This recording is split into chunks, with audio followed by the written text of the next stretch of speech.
Hello there, it's Lisa Starr with another episode of StarrCast, podcast for wellness professionals. Today we have someone from outside our usual um, serving of spa industry folks. I'm really pleased to have this woman join us because she's a powerhouse in the fitness industry. I'd like to introduce the CEO and owner of the IDEA Association, Amy Thompson. Thank you for joining us today. It is my pleasure. Thank you for having me. So, Amy, you and I met at a trade show somewhere, I'm sure, and I was like, wow, this woman is beautiful. She's smart. She's like such a presence in the room. I must get to know her better. And you're getting to know you more. The more I learn, the more I'm impressed by what you've done. So I thought it would be really interesting for listeners for them to hear about your journey from your undergrad degree into the position you hold now, and which has been mostly fitness related, if I'm reading it right, but some really interesting jobs along the way. Absolutely. And I remember exactly where we met. We were both on a panel at the Mind Body online conference. Right.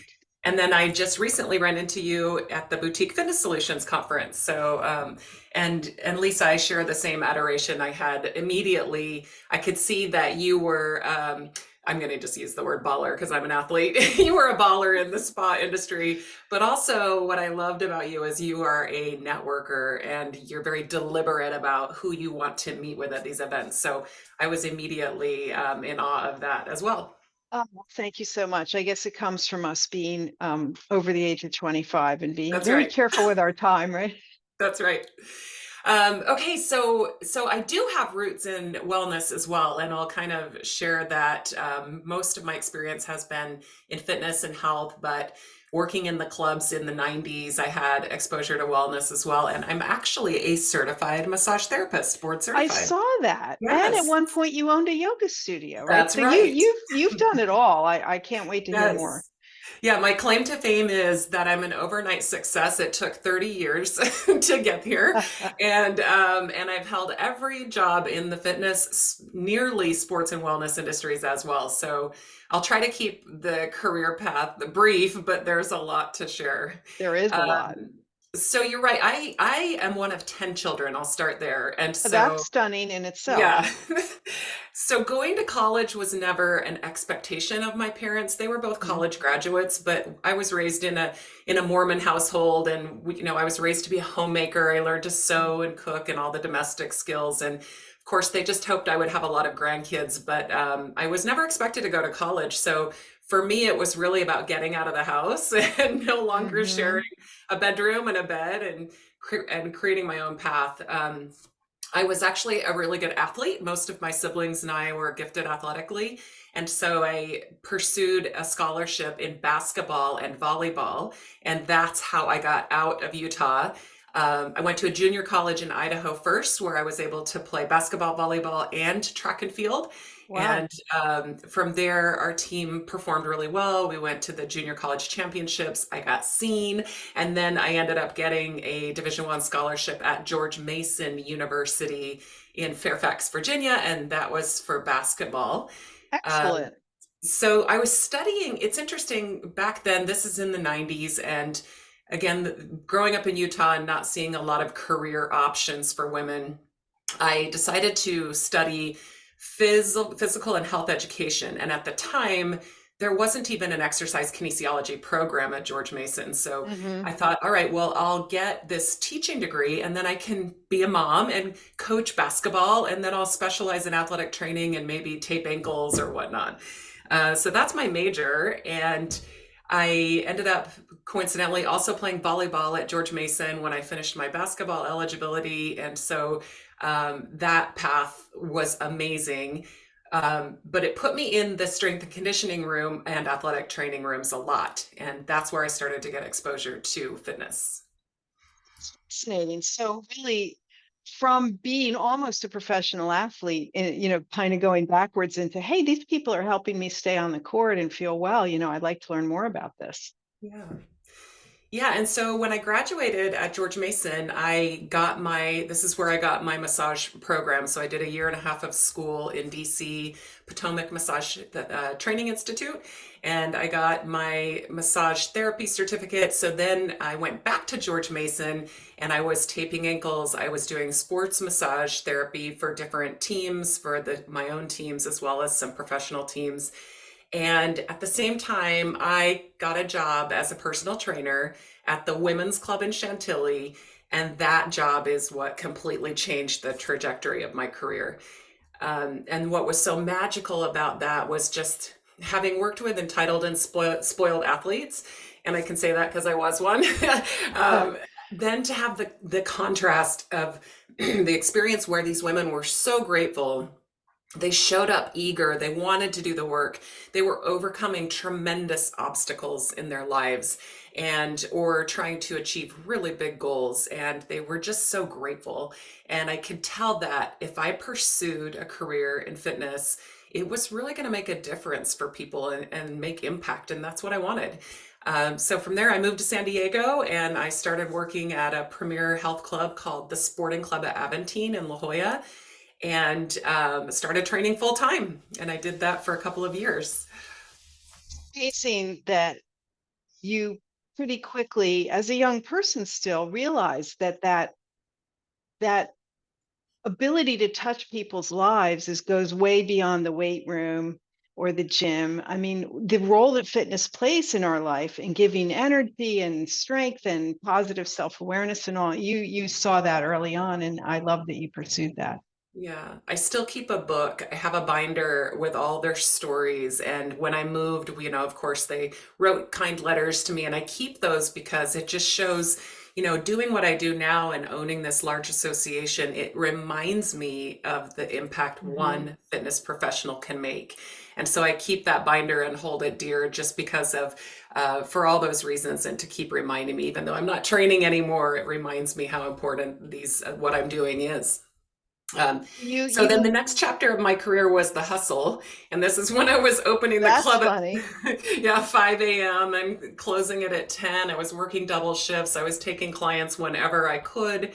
I started a basketball league out of the club to make extra money, but also selfishly so I could play with women in the area.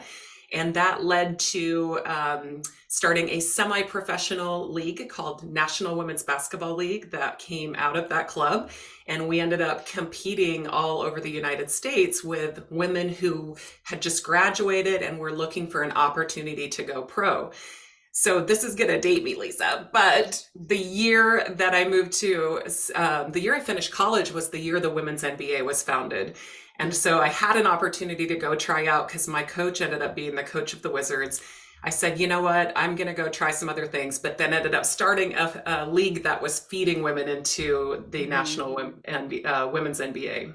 How did you find teams around the country to play?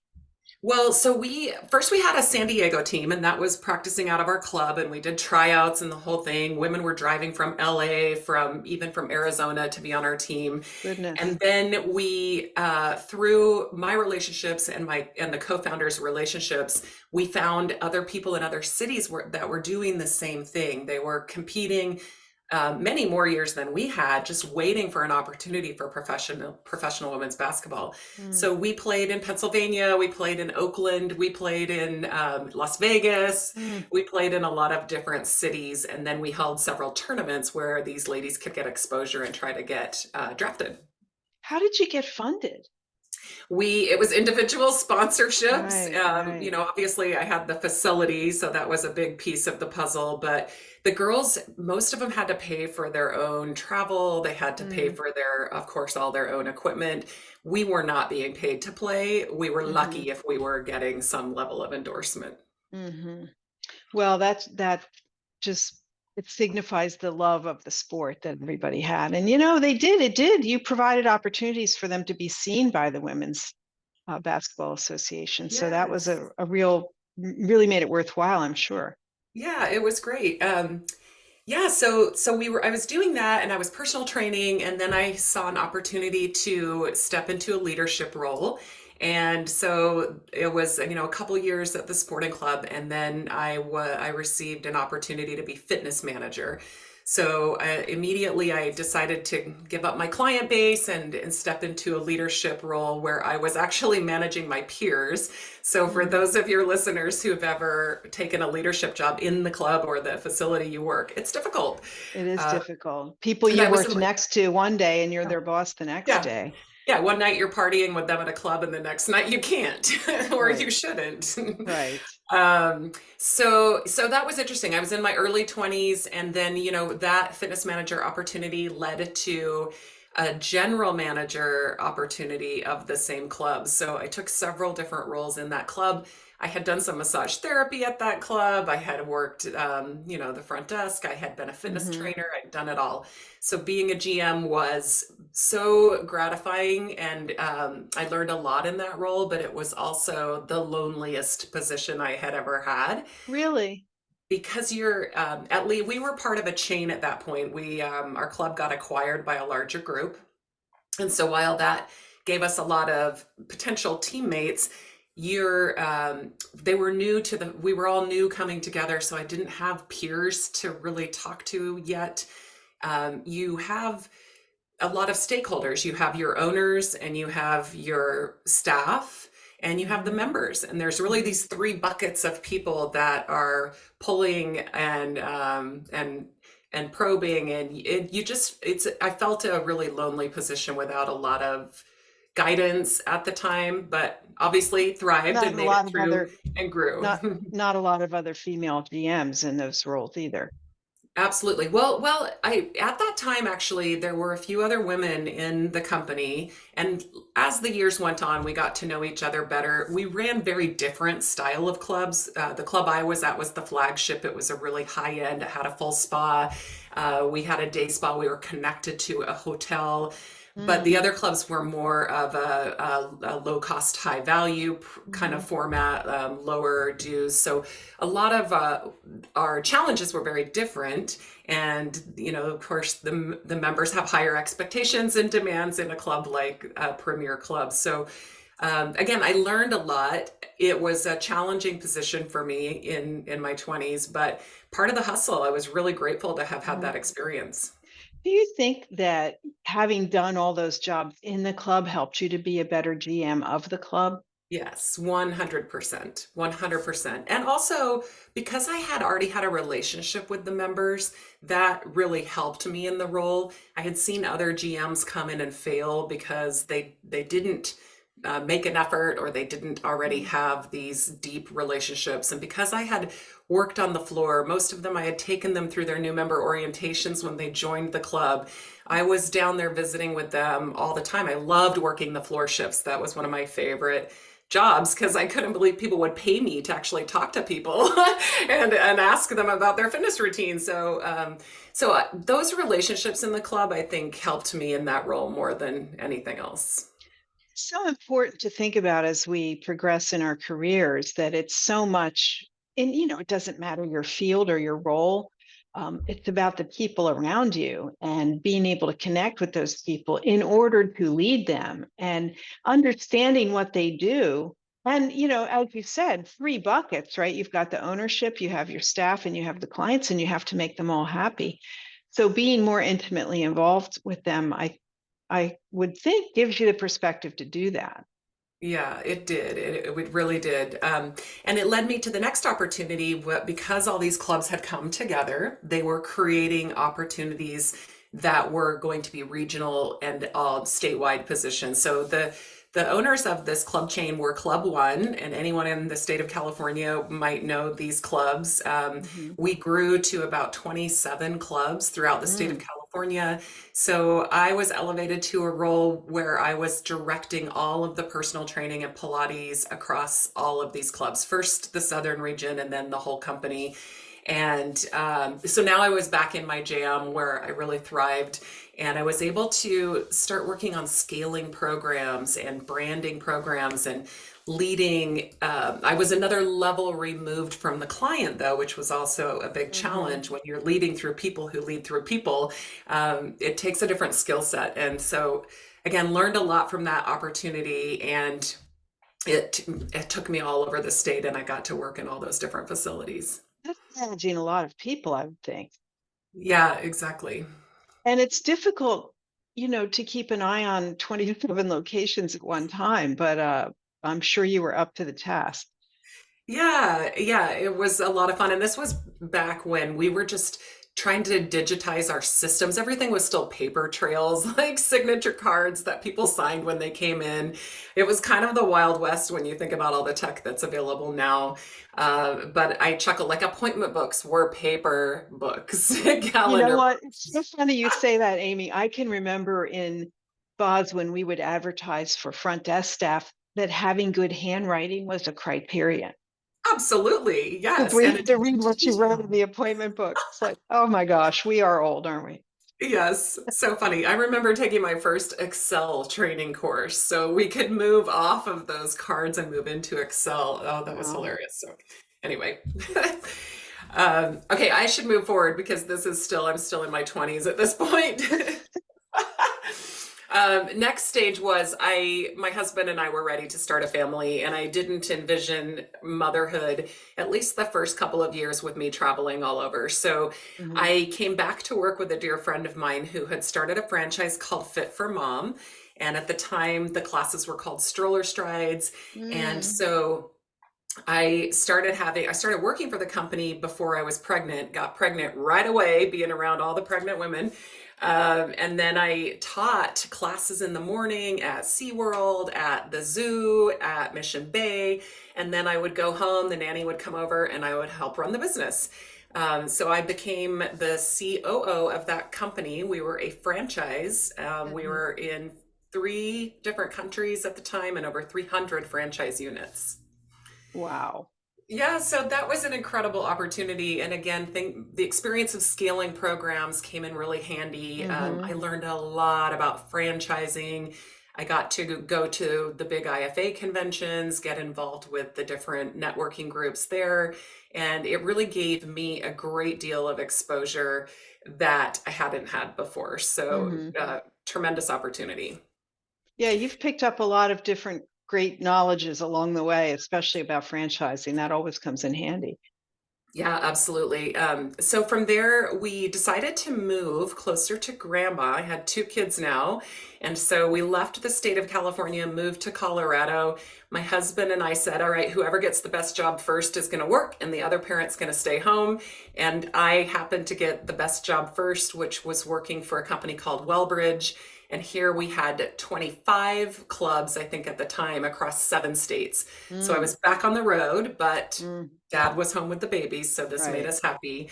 And so I was traveling about 85 nights a year for several years. Mm. It was another part of my career that was a grind, but also Hmm. so satisfying. And here I was leading all of the fitness programs in all of these clubs, the hiring, the training, the development, the new programs. We had boxes within boxes. We worked hand in hand with our spa. It was all the new member integration. Fascinating and wonderful opportunity. Hmm. And you had the skill set for it for sure. Yeah, yeah, and again, having already worked with a chain and with a franchise and with Hmm. everything I'd learned, and then also my leadership experience, I drew on all of those, and but was also challenged and tested and learned new skills there as well. Hmm. Um, at this point, I got really curious, and I think a lot of people feel stale at times. I started to feel stale that within the organization I was in, I wasn't able to make the kind of impact I wanted. I Mm. wasn't being heard from leadership after several years. They wanted, the standard 10% growth every year. And we were entering a period of time where all of our markets had a lot of fierce competition. We had to invest into our spaces, and I just wasn't getting the response that I needed or felt I wanted. So I did some deep reflection and took some time to think about what's next for me. I decided that what I really wanted at that time was I wanted to get some international experience. I Mm. had traveled all over the US, had all kinds of connections. And by the way, I had been starting little networking groups in each city I went to, and I would I love host that. meetups in my clubs. So I was doing my own networking. Meetups long before there were meetups. Absolutely. Absolutely. Every city I went to, it was kind of for recruiting, to be honest. I would reach out. I was using LinkedIn, and before that, I think it was called Plaxo, or I Hmm. forget, but my yellow pages and my white pages combined. But I would reach out to all the fit pros. I would host a little networking event. And so I was building my exposure and my brand while I was working in this club chain and also helping them by recruiting more talent. Really Uh, smart. the job I took was on the supplier side of the business.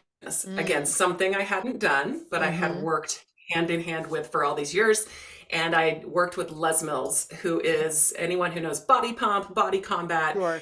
They've been around for many, many years. They're founded in New Zealand. They are world renowned in every country. And so here I finally got two new experiences. I got to work internationally with teams, and I also got to see what it was like to work on biz dev in the supplier side of the house. That's really interesting because aside, as you said, you had no exposure to, but I love the intention you've shown in your career to get to what don't have, and fill that resume with every box tick. Yeah. Yeah, and it was interesting at this time, Facebook and Insta were really big. And so every time, again, I would hold networking events, but I would take a lot of pictures and I would really show what was happening with all these different partners I was going to show them some love and use my platform to help myself, but also help them. It grows my brand, it grows their brand. And I created a tagline for myself, and because I realized that people, even in my own neighborhood, had no idea what I did, and they didn't understand what is it you do? What is it you Right. do? Do you teach? And I wasn't teaching anymore. Do you personal train? Would you be my trainer? I'm like, no, I'm not training anymore. I train the trainers who train the trainers. So I came up with my own hashtag called Fitness is My Business. And I started using that everywhere I went. So it was very clear that I'm in the business side of fitness. I'm Hmm. teaching, I'm presenting, I'm up leveling, I'm doing biz dev, but it was again a strategic decision so it could help articulate what I was doing in the industry and in the space. That was a smart idea. Yeah, and at the time, no one was really, hashtags were just getting started, so it just kind of helped to create breadcrumbs so people could see what I was doing and what I was up to. So I use that when I teach branding sessions. That's one of the tips I give Hmm. women specifically is use your same image across all of your platforms so Hmm. people can find you and recognize you. You can change it from time to time, but use That's a the good same one. image across all the platforms. No hats, no glasses, no kiddos. Make it a professional image. And then the Hmm. second tip is get a hashtag and use it consistently, or a motto or a tagline or something, some branding that differentiates you or tells people more clearly what it is you do. Those are both great ideas, Amy. I mean, obviously, you've put a lot of thought into that, and you're right. People don't always understand, like consumers, your neighbors, like they kind of know. Oh, they know I work in spa, but what does that mean, really? Or they think you're a trainer because that's their experience of the business. They don't know what goes on behind the scenes. Yeah, 100%, 100%.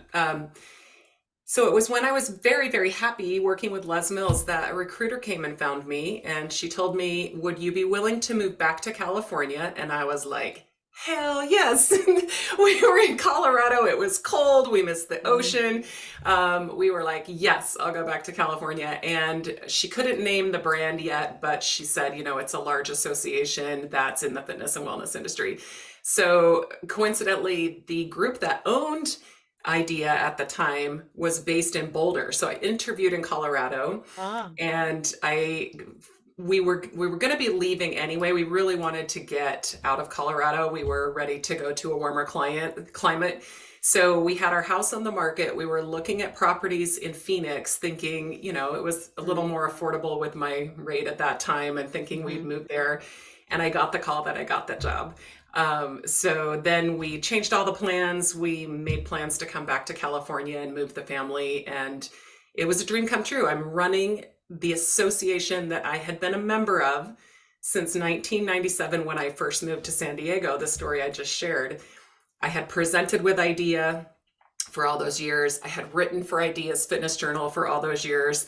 I had been a member, and I've been to almost every event with the exception of the 2 years my kiddos were born. Does IDEA stand for something? Is it an acronym? Yeah, it used to be. We dropped the acronym, but when the company was founded in 1982, dance was very popular in the clubs. So its Hmm. original acronym was International Dance and Exercise Association. Hmm. And then years later, we just dropped, we became known as IDEA or IDEA Fit. So our URL is IDEA Fit. When I bought the company, which we'll get to in a minute, I incorporated as IDEA Fit. So IDEA Hmm. Health and Fitness Association, IDEA Fit is how we're known. So you come on as the head of the association. That was the job you were hired into. You've never worked in an association before. Now you're the boss. Um, how many people were members of the association at that point? So our reach is about 275,000 that have active profiles in Fitness Connect.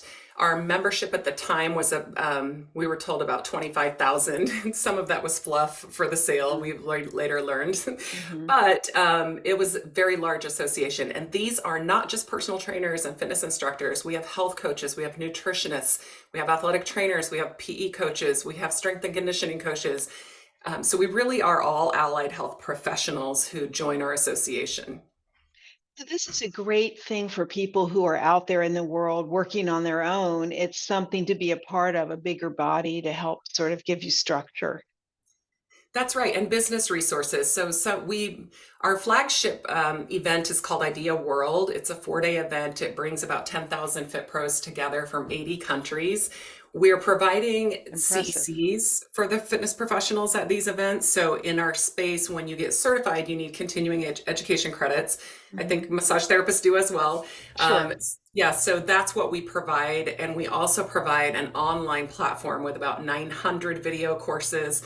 Our journal produces articles, and so we've got about 15,000 articles in our website as well. We also provide insurance. So we have liability Mm, insurance, we have yeah, health insurance, which I introduced the minute I started running the association for independent operators or owners, really designed for the fitness professional that needs health insurance. If you start your own business, it's one of the hardest things to get. for sure. And just having someone sort of pave the way for you there. I think in fitness there are so many independent practitioners who freelance at this gym or that gym, and they don't have health insurance or perhaps liability insurance, and they don't have the business know-how to know how to structure. So you're really providing a lot of valuable services. Yeah, the framework for their business, career development, a community of people Mhm. that they can talk to and learn from. So that's what it has always been to me. And as the pandemic affected our industry and everyone's industry, for fitness, it's estimated we lost 44% of our businesses in the US. Right. In other countries, such as Australia, they were closed down just like the state of California and many Mhm. others. In some of our states, COVID never happened, so those Mhm. businesses are fine. But overall, we estimate 44% of our businesses shut down and did not come back. So we are in a state of rebuilding. We know that for my business, associations were hurt because people left the industry, but our events were shut down. So we were doing virtual events. Of course, that has a financial impact. And then media companies, paper skyrocketed. Mm. All the costs, postage went up. We were still mailing magazines, and we've just now gone to completely digital. But all these things factored in, and it created an opportunity for me at the helm of this organization to be on the inside of the what's next for idea conversation. Mhm. And so when that conversation took place in late 2021 and early 2022, I I knew in my heart that if I had to go with the company if someone was going to buy it, or I had to buy the company, or it wouldn't exist today. Mhm. And so I jumped out of my chair one day in a virtual meeting with my boss at the equity group that owned us, and I asked for them to sell the company to me. I didn't know how, I didn't know what I was going to do or how I was going to do it, but I said, please let me take this company and let me run it. Let me do it the way we need to do it and give it the love it needs. And so 8 weeks later, I owned the business. I mean, come on, you make that sound easy, but that can't have been an easy 8 weeks. No. And by the way, I had to set up three corporations. I have a parent company, I have IDEA, and then the insurance company has to be by itself. So in 8 weeks, I set up three corporations, benefits for my team, payroll services, everything that comes with starting a new business. And I had to do it so quickly in order to meet the timeline that Mm. worked with their timeline, but also we had our big event coming. And so we decided to make this change before the big event. So there was a time crunch. But And you had yeah, to get there was money, I'm assuming. there was a lot of tears, a lot of wine, and a lot of leaning on great relationships that I had fostered in all those years that I knew could help me in that time. Hmm. So what made you want to do that? You felt like you could do more as the owner than just remaining as the GM. Yeah, so we were not going to get the investment we needed. Again, we're a 40-year-old company. We needed new tech desperately. We were on a dated platform. It was Drupal. We just didn't have the Mhm. resource that we need.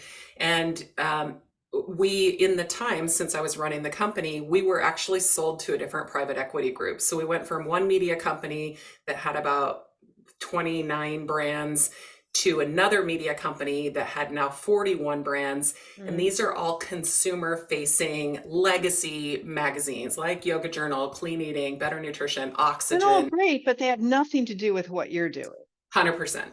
And so all of the resource was going to these other companies, and we were slowly eroding. And every time an employee would quit, we wouldn't replace them. And I was asked to do less with more. And financially, I understood. I had visibility Mhm. to the books and all the Mhm. impact of the business. So what made me want to buy it was, one, I knew, again, if we didn't do something soon, it wasn't going to exist. It was going to be scrapped for parts. And if it wasn't me, then who? And so it Mm. was timing, and it was like I felt like all of those experiences that I outlined had kind of culminated to bring me to that chair at that time. Mm. And that's what was so neat for me, is to connect the dots through my career and know that I had all the experiences, I had all the knowledge. I just needed control of the company so I could do what we needed to do and make it happen. Amy, you're what, 18 months into that journey, how has it been? What can you tell us about the direction you're going with the company? Yeah, so we just last week we launched our new platform. So the team has been working exhaustively to get us into our new tech. So we're there. And what's so exciting about this is we can now innovate. So now we can bring new products and services to Fit Pros. We can modernize the business, education, more video content, really in service of today's Fit Pro, but also thinking ahead to what does tomorrow's health and fitness pro need, and Mhm. how are we going to adjust the business and cater the business to that professional. So I like to use the analogy of, I've always got my ear to the ground. I'm constantly listening to our members, understanding what's happening in the facilities and in the clubs and in their independent businesses. But it's also our job to be visionaries. Like, IDEA has always led the pathway. Our literature and our events are really paving all the new trends, all the new um, services, everything, all the education that they need. We have to be leading them into the future, not just being reactive. And Mhm. so after all these years of business being more reactive, we're back to leading and being visionaries. Well, it's the right time for that, right? I mean, wellness and fitness are really interconnected now. And I think, thanks to the pandemic, consumers understand that they're in charge of their health and Mhm. they have the means to go out and take a walk. It doesn't require a gym membership. So, we received the Global Wellness Institute updated economy numbers last week at the Global Wellness Summit. They're estimating globally the physical activity bubble, as they call it, at just under $1 trillion. I think it was 976 billion. And there are six subsectors to that. One of them being fitness in gyms, which is still not at pre-pandemic levels, but others like mindful movement, and consumers buying fitness tech and fitness wear and, joining this and that class and club and athletics are all growing like crazy. So, I mean, there's no cap on where it can go. What's your perspective on Yeah. that? Yeah, so I'll tell you about an exciting initiative that we're working on globally, but through that lens and really looking at the industry, you talked about holistic and physical activity, and so there's debate right now as to all this terminology and to figuring out how we all can work together.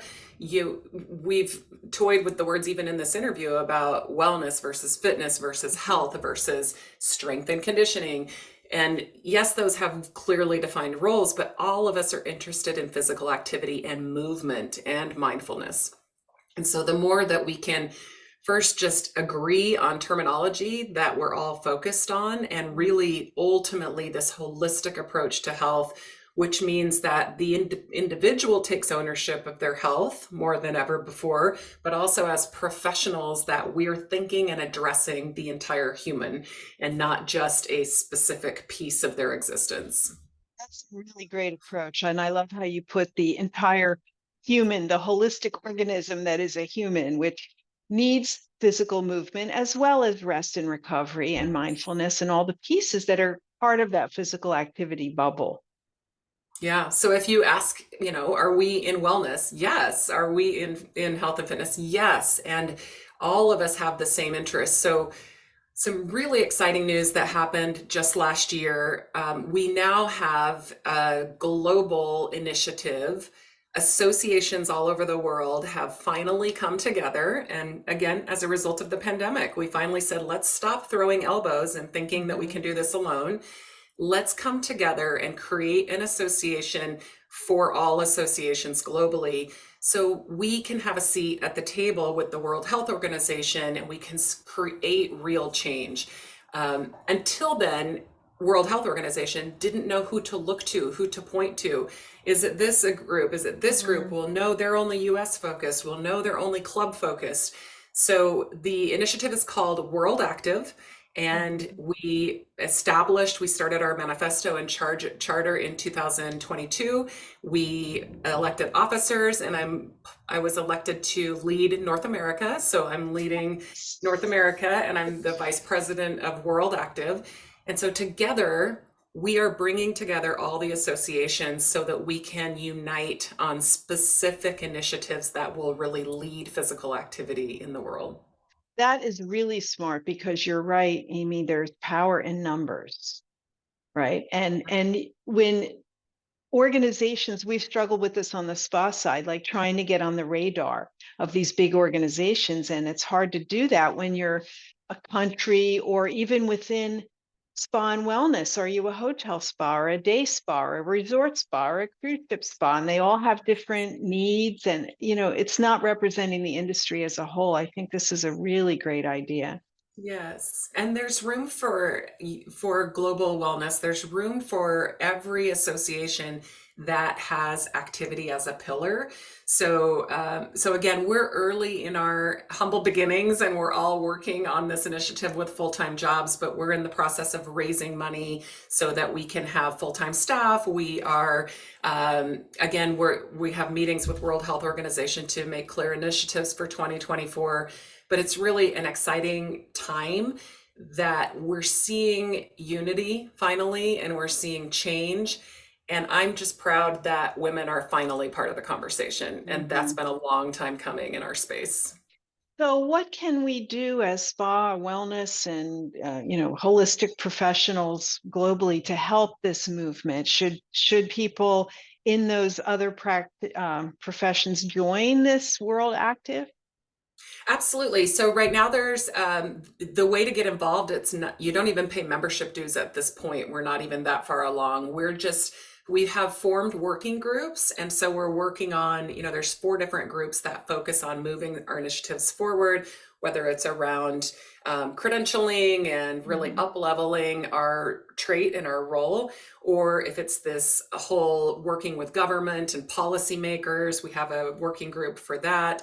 a working group, obviously, just for building the infrastructure. We're about to set up our global headquarters. And so a lot of things are underway. So my advice would be go to the website, worldactive.com. It's world-active, All and right. you can sign on there, or you'll hear about it by belonging to associations like IDEA. And we communicate with our members often about how do you get involved, what's coming, why is this important to you. So I would suggest getting involved those ways. And then as we grow, there will be more and more opportunities to become part of the solution. It, open for individuals and companies as well? Yes.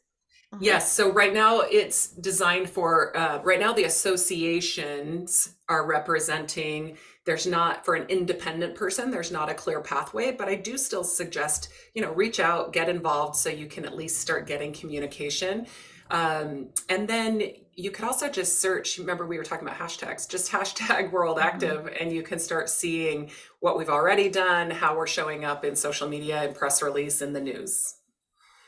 That's really a great initiative, for you. How many people are in the leadership group of World Active? So our council is five members, but our membership so far are 52 organizations are represented across nearly every continent. I believe we have nearly every continent at this point. And so again, I will tell you the biggest challenge is when to hold the meetings because I'll bet. when you're working on the global teams, like we have to alternate by who wakes up at 3 in the morning for a It's call. Australia's the killer. They're always the Exactly. outlier, aren't they? Yes. We can get it from the Middle East to California, and then Australia's like, oh, never the Yeah, right time. and my time zone is Pacific time zone. So I find like Mhm. if I was Eastern, it would even be easier. But Pacific to Mhm. Australia, you're right. Those are Yeah. The crazy. long bridge to cross, but if anyone can do it, you can. So, what do you think the future is? I mean, how will fitness and health continue to evolve with wellness together? What do you see happening, or do you have a goal for World Active in that? So on the World Active front, yeah, our goal is really to create a bridge to unity and to make a bigger voice. So it's all about we can create ripples individually, but together we can create tidal waves. And so we're trying to bring together, think about it, each of the associations has their own media outlet. They have their own relationships with their government. They have their own publications.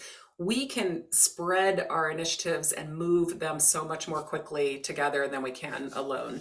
And so initiatives like making our industry essential, like really raising the standards of professionalism rather than, letting anyone in the industry with whatever credentials they bring. I'm passionate about that because we are really, I, let me reframe. We welcome everyone to the space, and we know that a lot of people are coming into fitness and wellness as a second career. Fantastic. But there's also a pathway whereby you can advance your career and you can gain the skills that you need to work with people safely and effectively. Well, the beauty is that it's become so much more broad than when you and I were younger women. I mean, when became a spa consultant and I told people what I did, they would say, "Oh, you sell hot tubs?" You know, and Yes. and now they say, "Oh, that's cool. I go to a spa," right? So, I mean, same with fitness. It's not just the gym now. There's so many other levels of it. And most people, I mean, humans on earth participate in some way in physical movement or mindful movement or, but using a Fitbit or buying a gym shirt or a pair of sneakers. And so we do have a really unprecedented ability to touch so many humans if we can coalesce around some vision. Yes, that's right. And so, from ideas standpoint, we're going to continue to innovate. We're going to keep bringing. We don't certify. So this is an important distinction about the organization that IDEA is. We founded American Council on Exercise. We founded Club Connect, a directory for clubs, but those have now become offshoots of the business. Who we are today is we don't certify fitness professionals. Mhm. We lead them to quality certifications, and we help throughout their career with all the business resource, the continuing education, the community that we talked about. So we're really an umbrella and we're agnostic in this space. And what's great about that is that through our events, we work with all the brands, all the suppliers, we bring in the shampoo companies, everyone who wants to get their product inside a club. If you want to put your product on a fitness professional, in their mouth, in their clients' mouths, Mhm. or in their business, our place is the space in order to reach those. And we've been the platform for many big known brands that came through idea as a way to being proved in the market. So TRX, Zumba, they came through idea to Mm. get international recognition and visibility. So it's a really, I just wanted to clarify that because the common misnomer is that we certify and we Mm. don't, but we work with all the certifying agencies. We work with all universities and colleges. We work with everybody to elevate the industry. Well, it seems like that's a smart place to be, not being the certifying body, but enabling that those connections between those who do that. You can be agnostic that way. Exactly. Well, Exactly. I don't know how you have time, but I will ask you like what you see, any trends coming in fitness or movement that you think will be big in 2024. Yeah. Well, there's new certifications that kind of were spotlighted and came about because of the pandemic. So now there's a mental health first aid or first responder certificate. And I think this is really exciting that now it's not taboo to talk about mental health, and For we're sure. giving professionals skills, not to treat, but to identify and to know where to point that individual. Mhm. Because again, back to the job I had as a personal trainer, sometimes people are seeing their trainer 7 days a week, 6 days a week, Mhm. 5 days a week. Who is going to be a better advocate for your health? Who's going to have a deeper relationship for you than your fitness professional? So, Mhm. if the more skills we have and the bigger our allied professionals are that we can refer to, the better we can help people with their holistic health. So the mental health first responder recovery is still very, very big, not just modalities, but massage therapy. Mhm. I just went to Korea to our event. We have an event in Korea, and I got two spa treatments. Korea is known for their beauty market, Right. and their therapies are phenomenal. So you'll see more and more recovery. And again, these are where we all are working together and focused on the whole human. Do you think that gyms, like large gym chains, will invest in recovery lounges or areas of their facilities? So they already have. They've been building. I know lots of clubs are building a box within a box, like a franchise inside of a facility. When I was working with Les Mills and I got to step in all these clubs, I can tell you, like in the Midwest, they were having these cryotherapy franchises in the front of the facility. They've got the Mm. massage chair lounges that are an add-on to your membership. So those are like a gateway to spa treatments. I feel like the technology certainly would never replace the human therapist. I'm adamant about that, but it's a Mhm. gateway. It helps people think Absolutely. There's about room their for health both. and exactly. And so we do see a lot. And then there's also a lot of brands are building recovery services into their fitness professional packages. So if you wanted Mm. to add, you can go in the recovery zone, work with a recovery specialist. They'll Mhm. help you with all the different tools, but also with the stretching and there's entire franchises that are just stretching, stretch lab. Oh, I know. So, I've seen a few of them, and it's like, what's going on in there? A lot of tables with trainers. It's just one big room with a bunch of tables mhm, stretching people. I visited one in Scottsdale, and lots of people golfing there, and they go there to get stretched after. I thought, wow, who would have thought this possible even yeah, 10 years ago, that yeah. this was a whole business? So In recovery, including cryo, cold plunge, yes. infrared, probably compression therapy. Exactly. Anything And we else? had one in Colorado my kids would go to for sports. They also, so they had hot and cold tubs. They had all they had was a physical therapist or athletic trainer on site. I think they had a physical therapist on site that you could book with or that would consult with you. And again, access to all those toys you otherwise may not have access to.